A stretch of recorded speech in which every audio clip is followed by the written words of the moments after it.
आणि 50 क्वेश्चनचे आपल्याला गुणिले 2 ने 100 मार्क मिळतात. पेपर 2 असतो. पेपर 2 हा आपला विषय असतो.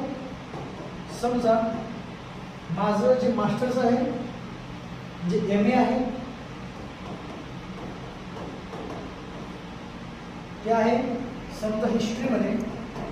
तर पेपर 2 हा तुमचा असणार हिस्ट्रीचाच, ज्यामध्ये तुम्ही MA केला असेल, ज्यात तुम्ही MCOM केला असेल, ज्यामध्ये तुम्ही MSc केला असेल, त्याच विषयाअंतर्गत तुम्हाला पेपर 2 घ्यावा लागतो. असं नाही की तुम्ही BSc फिजिक्स आहात and then you are turn to the MA history and you are going to apply set examination for physics, then you will be decline.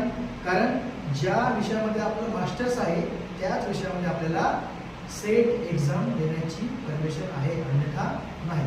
म्हणून पेपर 2 असतो, ज्यामध्ये आपलं MA